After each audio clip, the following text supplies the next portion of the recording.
नमस्कार, स्वागत है आप सबका दिन भर की तमाम बड़ी और अहम खबरों के साथ मैं हूं कवीन सचान। शुरुआत हेडलाइन से। राहुल गांधी ने प्रधानमंत्री पर लगाया भ्रष्टाचार का सीधा आरोप। कहा, सहारा से 6 महीने में मिले 40 करोड़ रुपए। जानकारी के बावजूद आयकर विभाग की चुप्पी पर खड़े किए सवाल।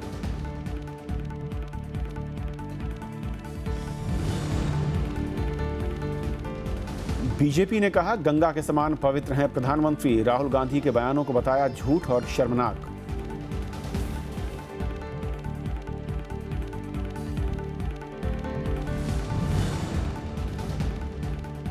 चौतरफा विरोध के बाद आरबीआई ने वापस लिया आदेश। पुराने नोट जमा करने पर नहीं होगी पूछताछ। नोटबंदी के बाद से करीब 6 लाख करोड़ नकदी जारी।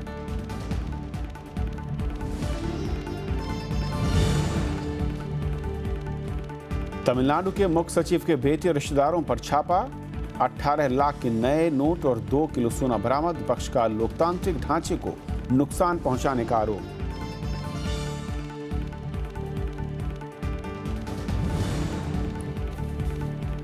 चुनाव न लड़ने वाली 200 से ज्यादा पार्टियों की रद्द हो सकती है मान्यता। चुनाव आयोग आयकर विभाग को भेजेगा सूची। काले धन को सफेद करने की होगी जांच।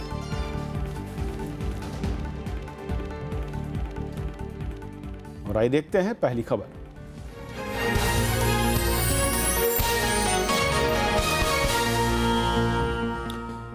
कांग्रेस उपाध्यक्ष राहुल गांधी ने आज मेहसाणा में रैली कर प्रधानमंत्री नरेंद्र मोदी पर सीधा हमला किया। उन्होंने प्रधानमंत्री के खिलाफ भ्रष्टाचार के मामले की जांच की मांग की। राहुल ने कहा कि नोटबंदी से गरीबों को निशाना बनाया गया। मेहसाणा की रैली में कांग्रेस उपाध्यक्ष राहुल गांधी ने प्रधानमंत्री नरेंद्र मोदी पर गंभीर आरोप लगाए। उन्होंने आयकर विभाग का हवाला देते हुए कहा कि सहारा इंडिया ने प्रधानमंत्री को 6 महीने के भीतर 40 करोड़ रुपए दिए थे। 12 नवंबर 2013 5 करोड़ रुपया नरेंद्र मोदी जी को दिया गया। 27 नवंबर 2013 2.5 करोड़ रुपया नरेंद्र मोदी जी को दिया गया। 29 नवंबर 2013 5 करोड़ रुपया नरेंद्र मोदी जी को दिया गया। ये सब रिकॉर्ड में है, इनकम टैक्स के पास ये रिकॉर्ड है। 6 दिसंबर 2013 5 करोड़ रुपया नरेंद्र मोदी जी को दिया गया। 19 दिसंबर 2013 5 करोड़ रुपया नरेंद्र मोदी जी को दिया गया। 13 जनवरी 2014 5 करोड़ रुपया नरेंद्र मोदी जी को दिया गया। राहुल गांधी ने सवाल उठाया कि 2.5 साल से इस पर कार्रवाई क्यों नहीं हुई। उन्होंने पूछा कि स्विस बैंक के मिले खाता धारकों पर कार्रवाई करने से सरकार को कौन रोक रहा है।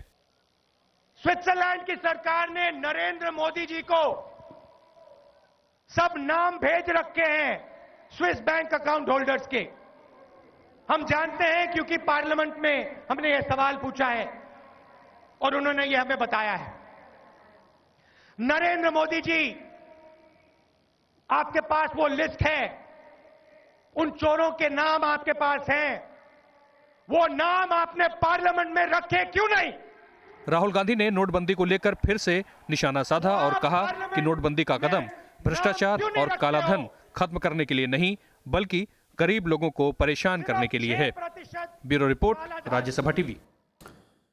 कांग्रेस उपाध्यक्ष के प्रधानमंत्री पर भ्रष्टाचार के आरोपों के जवाब में बीजेपी ने कहा कि राहुल गांधी लगातार चुनावी हार की हताशा में बेबुनियाद आरोप लगा रहे हैं।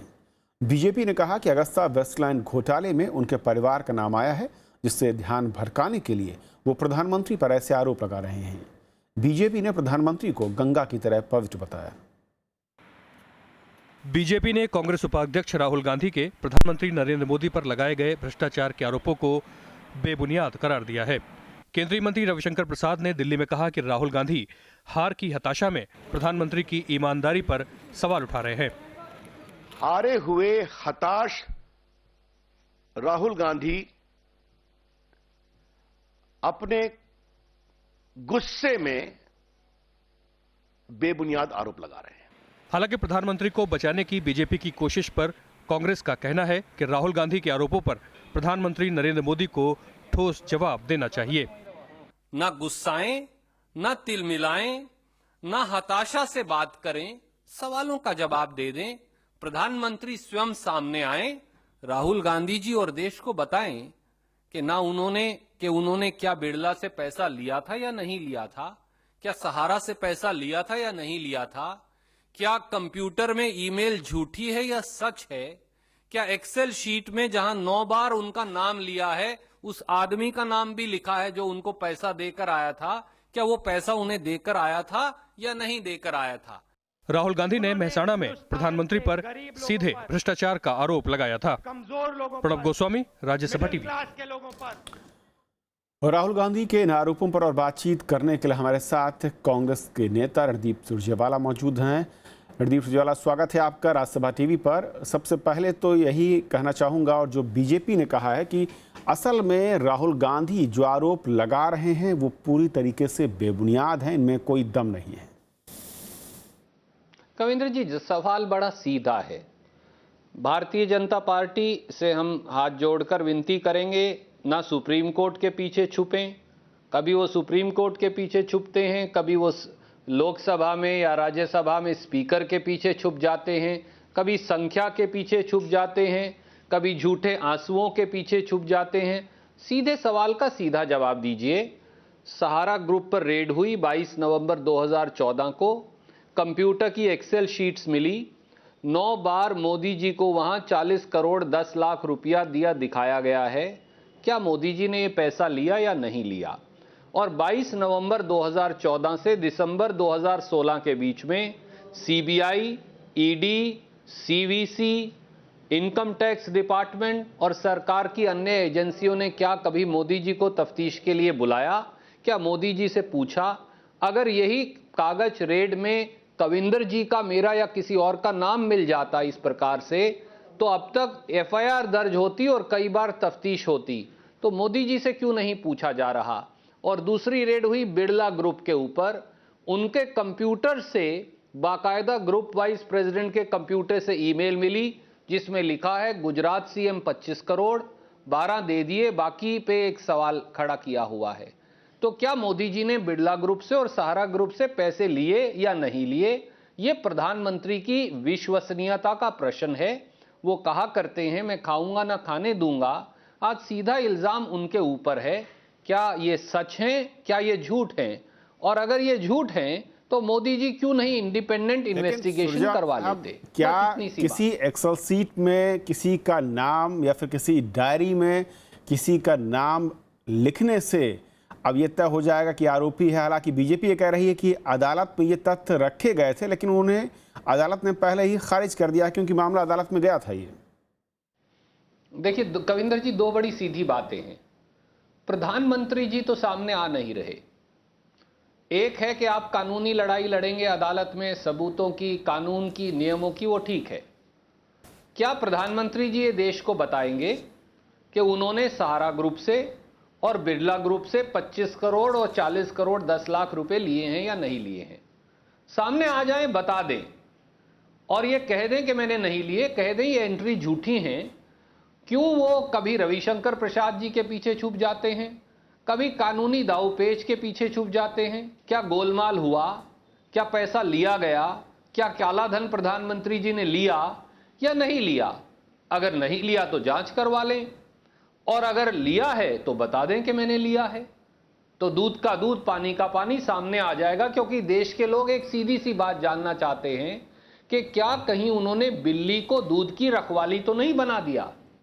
सुरजेवाला साहब, लेकिन जो राहुल गांधी ने तथ्य रखे हैं उनके सपोर्ट में जो सबूत जिनके जिक्र राहुल गांधी ने किया अपनी रैली में, आयकर विभाग, ईडी और कई और एजेंसियों का जिक्र किया है, उनकी कुछ कॉपियां क्या कांग्रेस सामने रखने जा रही है या आने वाले दिनों में कुछ उससे रिलेटेड और डॉक्यूमेंट सामने आएंगे? देखिए, जब अक्टूबर 2013 में बिड़ला ग्रुप के ऊपर रेड हुई तो उनकी बाकायदा तफ्तीश हुई। बिड़ला इनकम टैक्स विभाग को सीबीआई ने कागज देने से इनकार कर दिया। इनकम टैक्स विभाग सुप्रीम कोर्ट से आदेश लेकर आया। 22 जुलाई 2014 को उन्हें यह आदेश मिला। तब तक मोदी जी प्रधानमंत्री बन चुके थे। उन कागजों पर बाकायदा इनकम टैक्स के डिप्टी डायरेक्टर इन्वेस्टिगेशन के बयान हैं, दस्तखत दर्ज हैं, गवाहों के दर्ज हैं और कंपनी के अधिकारियों के दर्ज हैं। तो बताएं मोदी जी कि जो कागज इनकम टैक्स विभाग के पास हैं 30 महीने से पड़े हैं, सहारा ग्रुप के कागज इनकम टैक्स विभाग के पास पड़े हैं, सीबीआई के पास ये कागजात पड़े हैं, क्या एक बार भी नरेंद्र मोदी जी को बुलाकर सीबीआई ने पूछा कि आपने ये पैसा लिया है या नहीं लिया? इनकम टैक्स ने पूछा, ईडी ने पूछा, सीवीसी ने पूछा, किसी और एजेंसी ने पूछा? इतनी सी बात है। मोदी जी छुपे मत, मोदी जी डरे मत, मोदी जी घबराएं मत, केवल देश को यह बताएं कि उन्होंने पैसा लिया या पैसा नहीं लिया। सुरजेवाला साहब, लेकिन ये जो तथ्य राहुल गांधी ने रखे हैं, इससे पहले भी कुछ पार्टियों के नेताओं ने इस तरह की बातें सामने रखी थी और कहा यह जा रहा है कि ये तथ्य जब पहले आ चुके हैं तो इस वक्त राहुल गांधी अगर इसको सामने ला रहे हैं तो कहीं ये अगस्ता वेस्टलैंड से ध्यान भटकाने की कोशिश तो नहीं जांच को लेकर, जैसा कि बीजेपी का आरोप है? कविंदर जी, 3 तथ्य केवल ऑगस्टा के बारे में जानना पड़ेगा। पहली बात, ऑगस्टा वेस्टलैंड के खिलाफ सीबीआई को जांच कांग्रेस पार्टी की सरकार ने सौंपी थी।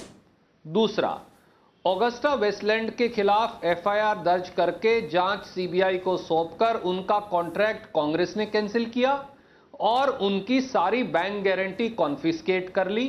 1600 करोड़ रुपए की पेमेंट भारत सरकार ने ऑगस्टा को की थी और 2360 करोड़ रुपया कांग्रेस ने ऑगस्टा से गारंटी जब्त करके पहले से ले लिया, तो कोई नुकसान नहीं होने दिया।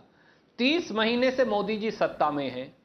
ऑगस्टा को जो हमने ब्लैक लिस्ट किया था, मोदी जी ने उसे डी ब्लैक लिस्ट कर दिया, यानी ब्लैक लिस्टिंग हटा ली। ऐसा क्यों?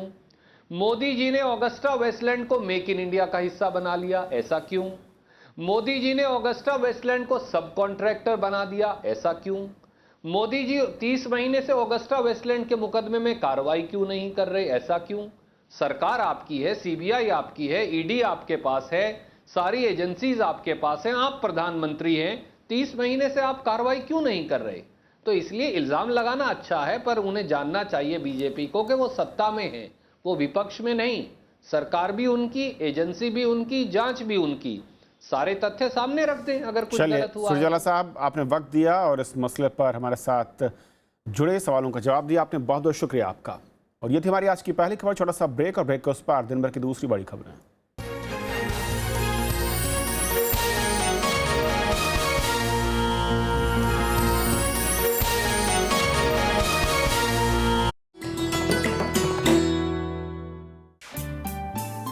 सरोजनी नायडू स्वतंत्रता सेनानी, कवयित्री और वक्ता, कांग्रेस की अध्यक्ष निर्वाचित होने वाली पहली भारतीय महिला सरोजनी ने 13 साल की उम्र में रची थी पहली कविता।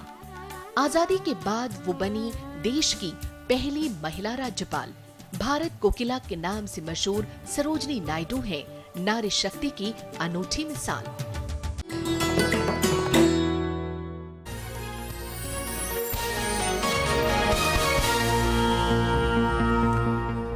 रिजर्व बैंक ने पुराने नोट जमा करने पर नया नियम 48 घंटे के भीतर ही रद्द कर दिया है। अब केवाईसी खाताधारक 30 दिसंबर तक अपने खाते में 5000 से अधिक रकम जमा कर सकते हैं और उनसे कोई पूछताछ नहीं होगी। नोटबंदी के बाद आरबीआई और वित्त मंत्रालय ने 60 बार नियमों में बदलाव किया है और इसकी आलोचना हो रही है। चौतरफा आलोचना के बाद रिजर्व बैंक ने पुराने नोट जमा कराने पर नया नियम रद्द कर दिया है। अब आप अपने पुराने नोट जमा कराने जाएंगे तो कोई पूछताछ नहीं होगी। 30 दिसंबर तक एक बार में ही पुराने नोट जमा कराने का नियम भी अब लागू नहीं होगा। हालांकि ये छूट सिर्फ केवाईसी धारकों को ही मिलेगी। गैर केवाईसी धारकों के लिए कड़ी शर्तें जारी रहेंगी। ट्रायल एंड एरर मेथड में उन्होंने यू टर्न लिया है, क्योंकि वो लोग जिनका केवाईसी ऑलरेडी बैंक में है, वो चाहे 4 बार में 50,000 जमा कराएं या 10 बार में 50,000 जमा करें, उसके अकाउंट में तो वो ट्रेस हो ही रहा है। वो कितना भी पैसा जमा करे वो लायबिल है। तो इसमें ये लगता है कि इस इशू पे उन्होंने अपने आप को करेक्ट किया है। आप उसे यू टर्न भी कर सकती हैं, ट्रायल एरर भी कर सकती है। दरअसल नई शर्तों की कड़ी आलोचना हो रही थी। अब तक पुराने नोट जमा नहीं कराने की वजह से पूछे जाने पर लोग प्रधानमंत्री और वित्त मंत्री को वादों की याद दिला रहे थे, जिसमें कहा गया था कि 30 दिसंबर तक पुराने नोट जमा कराए जा सकते हैं। हर दिन नियमों में बदलाव पर लोग भी सवाल उठा रहे हैं। जनता के पास इतना टाइम नहीं है कि वो रोज नियम को अपडेट करके उसके हिसाब से प्लानिंग करके चले। आप डेली नियम बदलते हैं, डेली जनता के पास नया नया नियम पहुंचता है, लेकिन अगर उस नियम के अकॉर्डिंग भी जाते हैं तो जो बैंक वाले हैं उनके पास वो नियम का कोई भी सर्कुलर आता नहीं है, वो भी कन्फ्यूजन में है। नियमों में बार बार बदलाव पर सत्ता पक्ष और विपक्ष में भी आरोप प्रत्यारोप जारी है।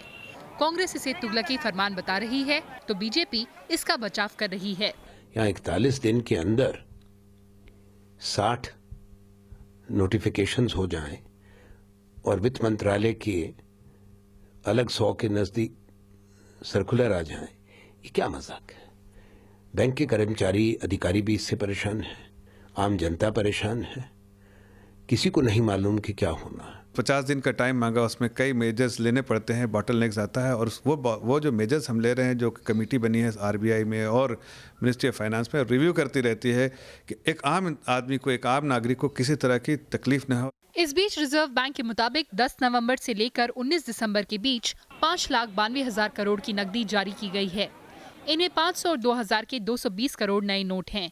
वहीं सरकार ने डिजिटल लेन देन बढ़ाने के लिए कई और फैसले किए हैं। इसके तहत इमीडिएट पेमेंट सर्विस यानी IMPS और यूनिफाइड पेमेंट इंटरफेस यानी UPI से भुगतान पर NEFT जितना ही शुल्क लगेगा। कृति Mishra, Rajya Sabha TV. Reserve bank ने विदेशी मुद्रा प्रबंधन कानून यानी फेमा के उल्लंघन के आरोप में 5 विदेशी बैंकों पर जुर्माना लगाया है, जिनमें standard chartered bank, डॉचे bank, bank of America, bank of Tokyo, Mitsubishi और रॉयल बैंक ऑफ स्कॉटलैंड शामिल हैं। डॉचे बैंक को करीब $295 का जुर्माना देना होगा, बाकी बैंकों को $147। इन बैंकों को नोटिस भेजकर जवाब मांगा गया था।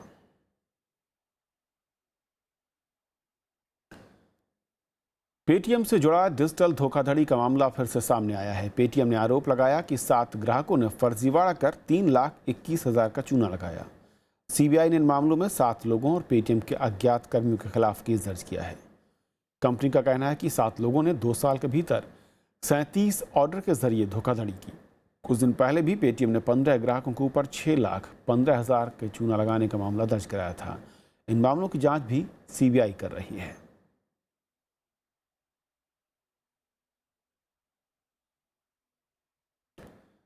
चेन्नई में तमिलनाडु के मुख्य सचिव रामा मोहन राव और उनके परिजनों पर छापा पड़ा है, जिसमें 18 लाख के नए नोट और 2 किलो सोना बरामद किया गया। कांग्रेस ने इस मामले पर सरकार से बयान की मांग की तो डीएमके ने कहा कि इससे राज्य की छवि को नुकसान पहुंचा है।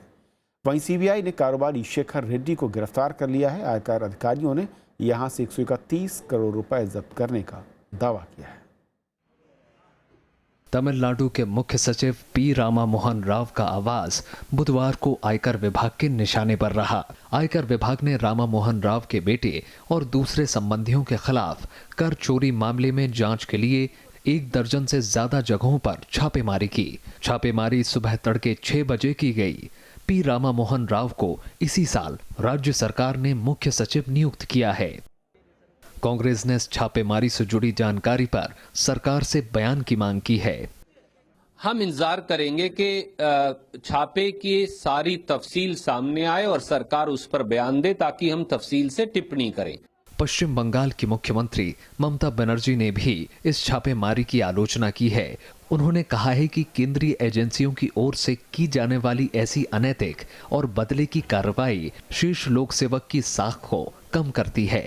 दूसरी तरफ राज्य में विपक्षी दल डीएमके ने सचिव रामा मोहन राव के घर पर आयकर विभाग के छापे को तमिलनाडु के लिए शर्मनाक और राज्य का अपमान बताया है।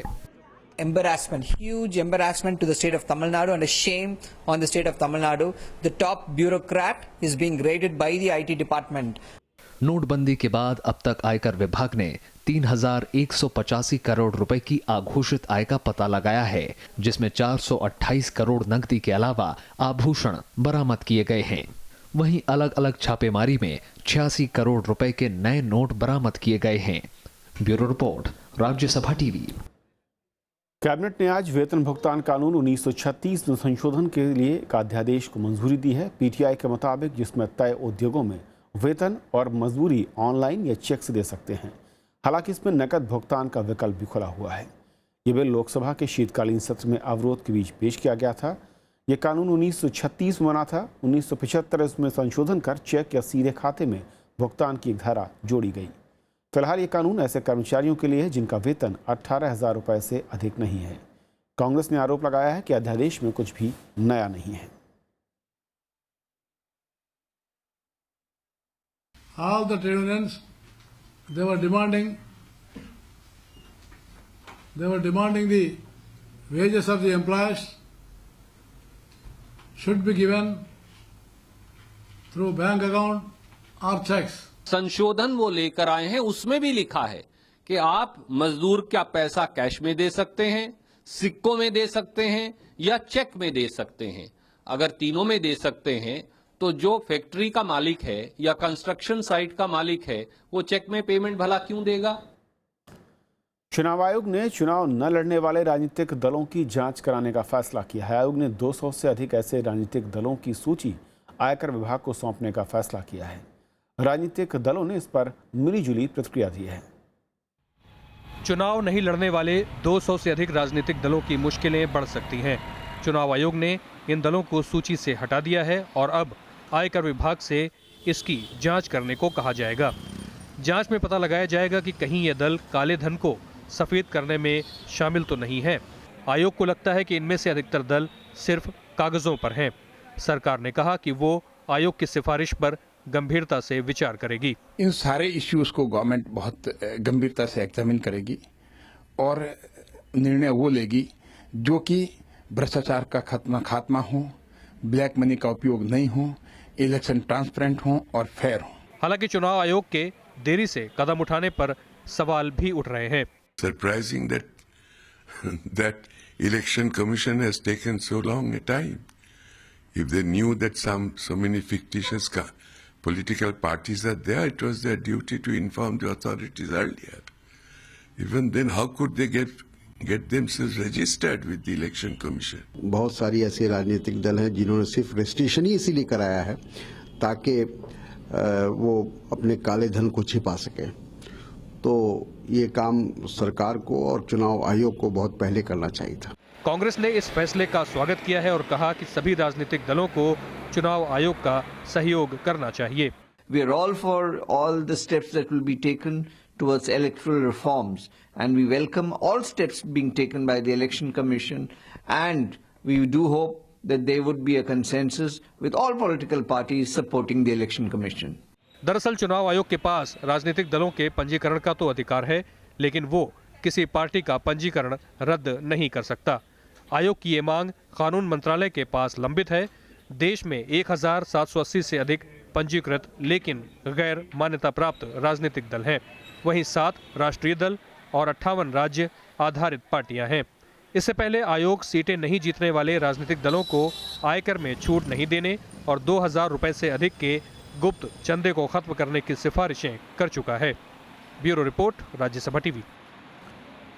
उत्तर प्रदेश विधानसभा में आज मुख्यमंत्री अखिलेश यादव ने विपक्ष के गतिरोध के बीच सदन में अनुपूरक बजट पेश किया।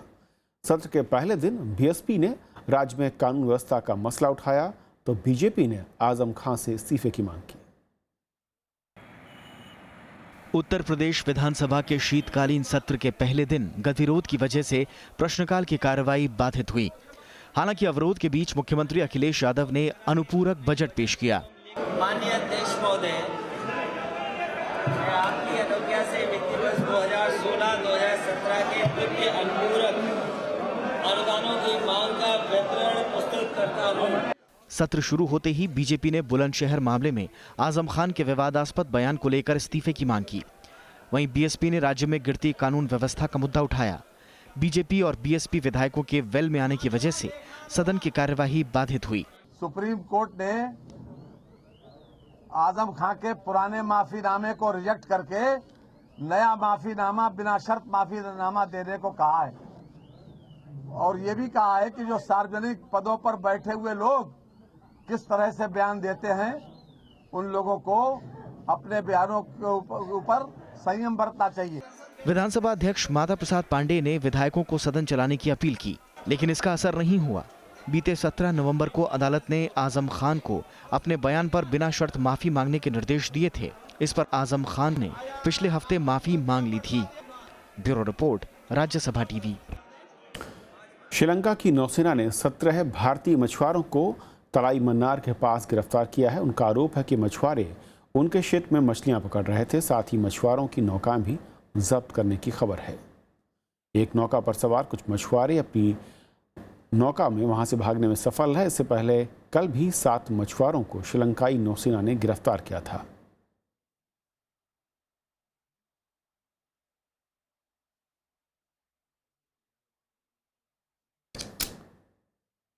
तो खबरों के आज के सफर में इतना ही। नमस्कार।